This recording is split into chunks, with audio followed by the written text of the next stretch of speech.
Selamat malam Sportsmania, kembali di NTV Sportcast. Kali ini saya sudah ditemani dua bintang tamu. Yang pertama tentu saja yang sudah sering kita hadirkan, yakni jurnalis senior yang juga pengamat sepak bola yang paling disegani, Bung Roni Pangemanan. Bung Ropan, apa kabar Bung Ropan? Baik, tapi tadi apa paling disegani? Paling disegani. Biasa-biasa aja kok, nggak usah tambah-tambahin. Ya, jadi nggak enak saya digituin. Oh, nggak mau. Tapi nggak apa-apa, tersenyum juga. Iya benar disegani. Data-datanya komplit semuanya. Tapi Marco sehat juga kan? Sehat. Sehat itu yang paling penting, jangan cuma tanya ke saya, sehat. Betul. Kalau Marco nggak sehat, susah juga kita. Ini saya menggantikan Bung Bueno. Itu dia, kemana anak itu ya? Jalan-jalan. Jalan-jalan, kejauhan nih jalan-jalan. Ya, ini jadi Ya kan? kita ibarat kalau di pertandingan gantikan Pirlo ini. Tolong striker ini. Super sub, Nat. Super sub dia. Kalau bola kurang ini agak mundur dikit. Agak mundur dikit. Berarti kemarin ini Kambuaya. Super sub kemarin. Langsung ke Kambuaya. Baik. Ya. Setelah Bung Ropan, tentu kita juga punya bintang tamu. Amfibi. Oh, Di dua dunia. Dua-duanya. Dunia sepak bola punya nama besar, tapi legenda di timnas futsal. Siapa lagi kalau bukan Fenat Huta Barat. Apa kabar Bung Fenat? Baik-baik, like Marco. Iya, harusnya sesama katak. Katak. Kita like, tapi kita pikir VV aja. Aja VV. PV.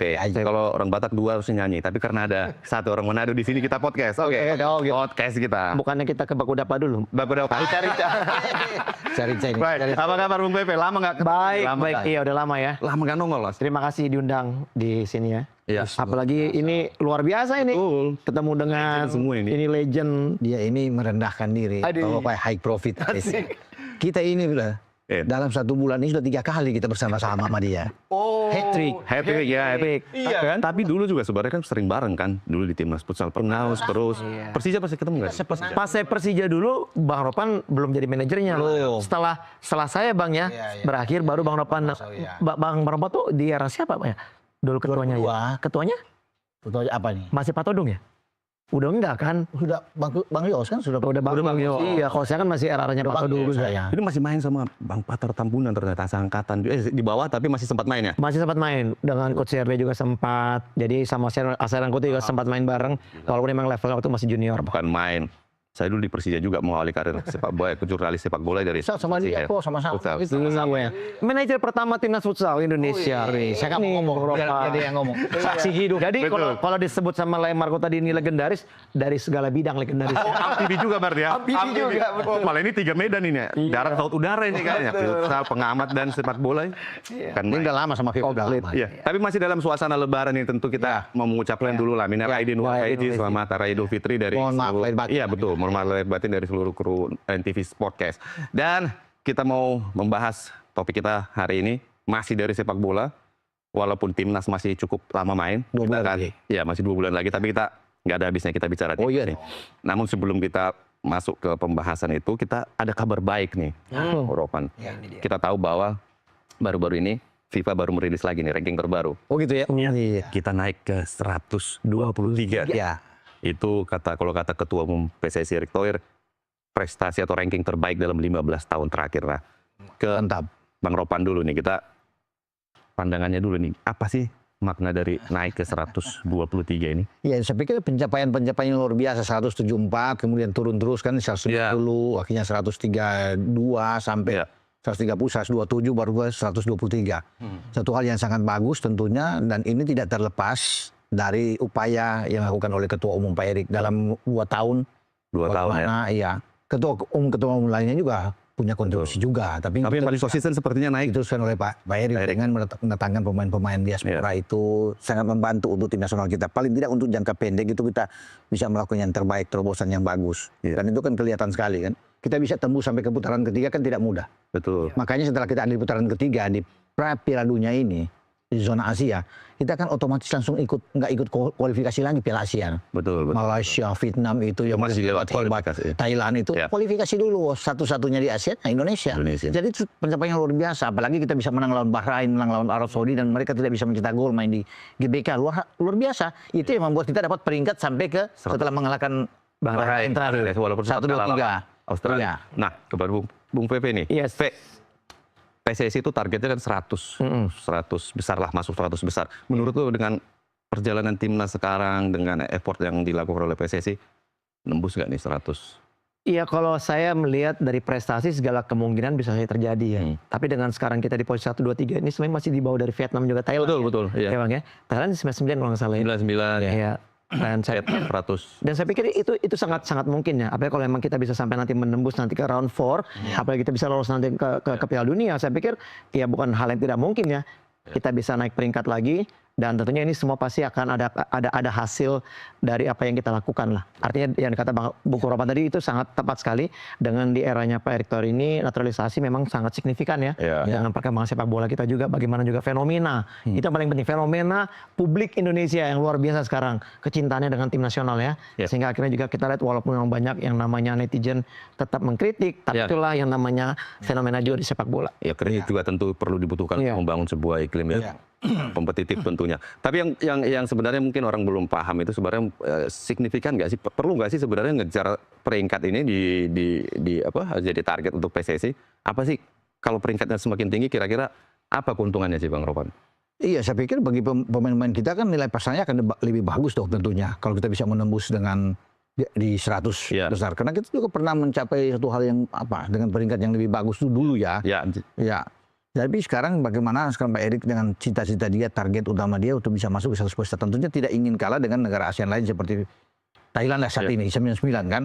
Kalau Vietnam kan ada di luar 100. Betul. Ya. Sekarang kita sedang mengejar ke situ. Jadi keuntungannya kalau kita masuk 100 besar, ya ada kebanggaan lah buat ini. Untuk drawing juga sebenarnya cukup signifikan ya. Berpengaruh dong di drawing untuk menempatkan kita peringkat-peringkat setiap negara kan. Seedingnya. Ya, seedingnya itu baik. Dan saya pikir kita bisa menembus itu. Kalau kita menang melawan Cina 117, dekat. Naik. Kita nggak usah menang lawan Jepang lah. Draw misalnya. Itu tinggi akan naik. Bisa di 100. Berarti ada kemungkinan lagi masih bisa naik signifikan ini karena kita akan menghadapi Cina sama Jepang ya. Kalau ini Cina kita bisa menang dan Jepang kita paling tidak bisa tahan sendiri. Itu masih bisa melonjak cukup tinggi ya. Tinggi. Nah, Thailand sama Vietnam masih di atas kita nih sekarang. Tapi dari sisi sepak bolanya sendiri, kalau Vivi lihat gimana sih? Iya, kalau sekarang menurut saya sih ya, apalagi negara-negara di ASEAN, semua mata pasti ke Indonesia. Saya pikir bagaimanapun juga sekarang ini Indonesia ini sebagai wakil mungkin nanti juga yang akan, ya kita berharap ya, bisa tembus sampai ke Piala Dunia. Artinya adalah wakil dari ASEAN mungkin yang mungkin bisa menembus, dan menurut saya dengan apa yang dilakukan oleh federasi ini juga membuka mata seluruh seluruh negara-negara di ASEAN untuk mereka juga bisa mungkin mengejar prestasi yang sama dengan Indonesia. Saya pikir hal sangat positif bahwa kita memberikan contoh di mana sekarang semakin banyak ya negara-negara ASEAN juga yang mau menaturalisasi, mencari pemain-pemain mungkin yang ada garis keturunan. Tapi tidak gampang, tidak segampang Indonesia. Gagal juga Malaysia gagal. Malaysia pun juga terkendala jadinya. Susah untuk mencari pemain keturunan ya. Betul, bahkan juga mungkin menurut mereka juga ada pemain keturunan tapi ternyata yang levelnya pun sama dengan pemain lokal. Betul. Jadi ya ini menurut saya mungkin keuntungan dari Indonesia sendiri, mungkin di mana emang garis keturunan dari Indonesia ini banyak dari Maluku yang ada di Belanda ya Bang ya. Iya, keuntungan kita di situ kan. Bahwa kita punya garis keturunan, boleh naturalisasi tapi hanya punya darah Indonesia. Betul. Dari mamanya, dari ayahnya, kakek nenek gitu. Batasnya kalau nggak salah nenek ya. Nenek kakek nggak mungkin dibuyut. Dan jangan kita bikin kayak Fernand bilang tadi, kan akhirnya yang lain penasaran juga, kita ingin seperti Indonesia. Kok makin bagus main kita kan. Vietnam aja yang selama ini nggak pernah mau ada. Iya. Kemudian naturalisasi juga pemain yang malah sebenarnya Malaysia hubungan darah sebenarnya kalau Vietnam si strikernya sih. Betul, bahkan itu kan memang ada juga ya regulasi di mana memang ketika pada saat ada pemain asing yang tinggal selama 5 tahun berturut-turut mereka bisa dinaturalisasi. Ya di Indonesia juga pernah sebelumnya. Sebelumnya kan ada beristri orang Indonesia, ya kan akhirnya langsung. Ya, kita berharap tentu saja ranking Indonesia bisa terus melesat. Dan kita udah singgung tadi, walaupun masih cukup jauh pertandingan, tapi kita mau bahas timnas dulu lah. Sekarang euforia kemenangan lawan Bahrain boleh lah, udah menurun dikit lah ini. Cuman kan dari kemarin itu sebenarnya pertanyaan orang itu satu sih sebenarnya yang sering ditanyakan ke saya tuh, bisa lolos nggak sih Indonesia Piala Dunia 2026? Bung Ropan, gimana Bung Ropan? Ya, kita bicara realistis aja. Tidak terlalu berangan-angan kan. Ya bermimpi oke lah. Bolehlah tentunya ke sana kan. Tapi kalau untuk bisa lolos mungkin butuh keajaiban. Betul. Karena kenapa butuh keajaiban? Australia itu sudah 13 poin.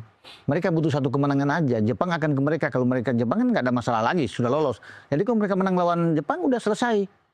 Betul. Ya, atau mereka bermain 2 kali imbang. Lawan Jepang imbang, lawan Arab imbang. Ya mereka lolos. 15 poin mana bisa. Kalau kita pun dapat 15 poin misalnya, kita menang 2 kali katakan, dengan keajaiban bisa mengalahkan Jepang katakan ini ya, mengalahkan Cina. Cuma 15 kalah secara head to head. Ya. Dengan mereka selisih gol juga kita jauh dengan Australia. Jadi itu paling realistis kalau bicara apakah bisa lolos. Itu keajaiban aja, kecuali Jepang mengalahkan Australia. Ya. Kemudian Arab bermain imbang dengan Australia. Kita bisa ambil kalau kita 2 kali menang. Bisa lolos langsung bahkan di situ. Baik. Itu. Ya, P. Ya. Keyakinan lu gimana, P?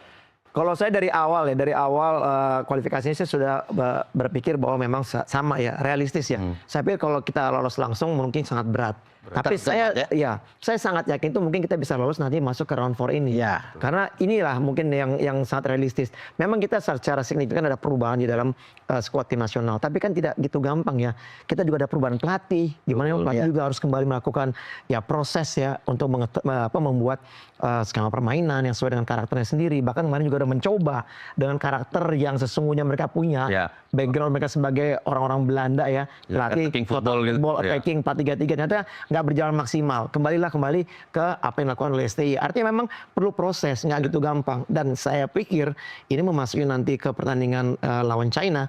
Ini setelah libur kompetisi, bukan libur ya, sudah habis kompetisi di bulan Mei ya. Iya, habis. Mereka ada waktu untuk berkumpul. Nah, kita berharap ini bisa menjadi satu momen mereka bisa menjalin chemistry lah, sehingga akhirnya kita bisa lolos nanti di round 4. Nah, kalau menurutku transformasinya sekarang nih dari eranya STY ke era Peter Kluivert ini udah finish atau memang masih akan ada lagi sih sebenarnya akan perubahan-perubahan yang akan dilakukan di pertandingan berikutnya nanti? Tunggu, ini berbicara masalah perubahan teknis dalam permainan atau perubahan dari pemain lagi? Akan ada naturalisasi? Dari teknis dulu nih. Oke, kalau naturalisasi ini tahu. Iya. Ini yang lebih tahu. Kalau naturalisasi kita masih sama. Masa sih? Nggak biasa aja. Intuasi. Iya. Tapi teknis dulu nih. A5 kita A5. Iya, kalau saya melihat begini ya. Pelatih itu memang seharusnya nih, ya ini perspektif saya sebagai bekas main juga ya.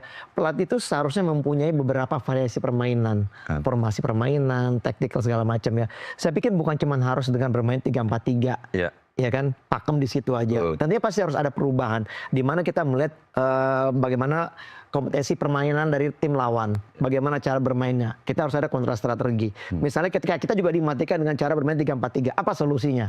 Apakah kita rubah dengan 4-3-3, 3-5-2, berbagai macam cara bisa dilakukan. Nah menurut saya ini bukan pekerjaan cuman ya mungkin 2 bulan 3 bulan. Ini bisa panjang. Artinya memang prosesnya panjang. Iya, chemistry itu bisa dibangun ketika mereka bisa selalu bersama-sama menjalankan strategi taktikal yang dimainkan yang diinginkan oleh pelatih. Nah ini perlu proses lah. Betul, proses ya. Baik, kita akan bahas lebih jauh nanti lagi tentang persiapan timnas melawan Cina maupun Jepang. Namun kita break dulu. Kita akan kembali ke NTV Sportcast setelah commercial break berikut ini.